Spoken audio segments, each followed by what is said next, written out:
Welcome to the channel, where stories come alive and every heart finds a little piece of light in the darkness. Today's story is about a single father whose simple act of kindness turned a moment of fear into something magical. So sit back, relax, and let this story touch your soul. It was late evening at Crestwood Elementary, and the hallways were empty, washed in the soft orange glow of the emergency lights. The sound of a mop dragging across the floor echoed faintly, followed by the slow hum of an old radio. The man pushing that mop was Ethan Cole, the school's night janitor. Ethan was in his late 30s, tall but a little stooped from years of quiet labor. His dark hair carried a hint of silver, and there were small lines around his eyes, lines that came not from age, but from exhaustion and worry. Yet behind them lived a kindness so pure that even the silence of those empty corridors felt gentler when he passed by. He had once been a stage performer, a puppeteer. Years ago, before life had taken everything he loved, Ethan had made children laugh with his stories and his hands, creating whole worlds out of shadows and imagination. But those days ended when his wife, Clara, died suddenly, leaving him alone with a little girl named Lily. He had promised himself one thing that night at the hospital, that he would never let his daughter feel alone in the dark. To keep that promise, he took whatever job he could find, no matter how humble. Being a janitor wasn't glamorous, but it kept the lights on, the fridge full, and the world a little safer for Lily. That night, as he finished mopping the second-floor hallway, he checked the time. Nearly 9:30 p.m. He sighed, wiped his hands on a rag, and was about to wheel his cart toward the storage closet when he heard it. A scream, high-pitched, sharp, terrified. It came from the direction of the auditorium. Ethan froze for half a second, his heart racing. Then he dropped the mop and ran. The sound of his footsteps echoed as he pushed open the heavy wooden doors. Inside, the large room was half lit, the stage curtain drawn, and in the middle of the room sat a little girl, no more than 7 years old, curled up on the floor, sobbing uncontrollably. Ethan approached carefully. "Hey there," he said softly, keeping his distance. "It's okay. You're safe. I'm not going to hurt you." The girl didn't look up at first.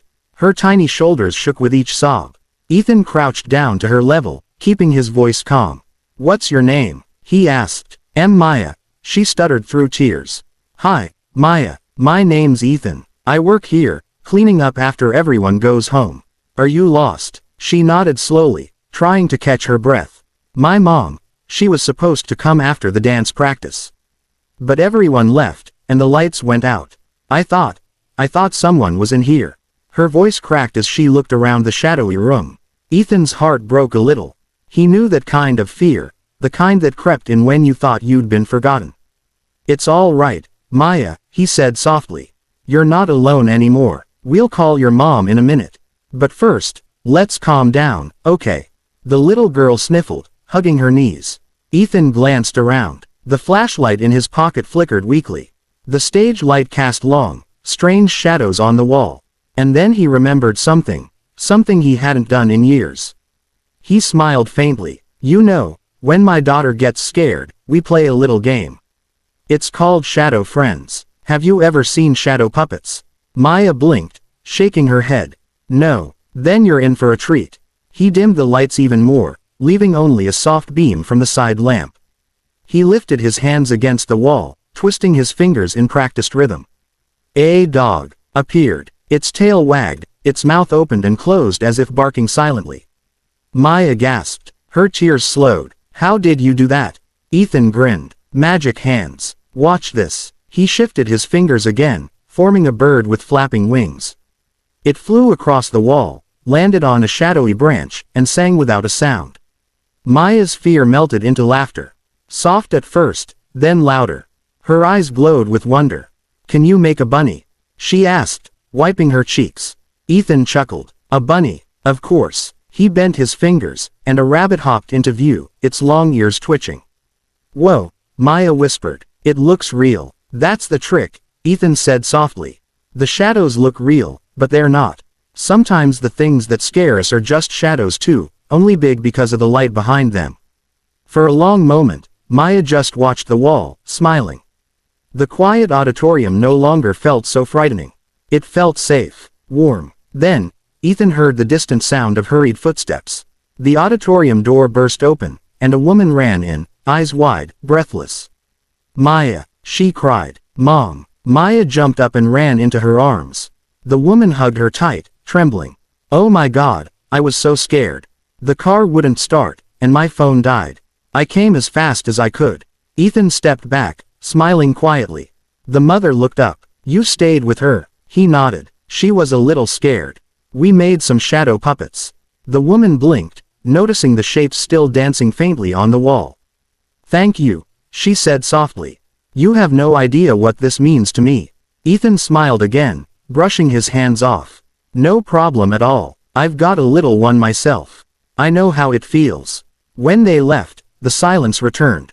Ethan picked up his mop again, though his heart felt lighter.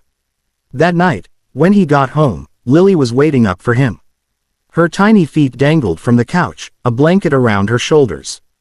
"Daddy, you're late," she said sleepily. "I know, Pumpkin," he replied, kissing her forehead.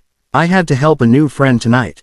"Another janitor?" He smiled. "No, a little girl who was afraid of the dark.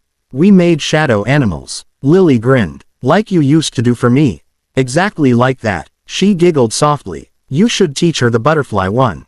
"That's my favorite." Ethan laughed. "Maybe I will." He tucked her in, turned off the lamp, and sat for a moment in the dark, his hands resting in his lap.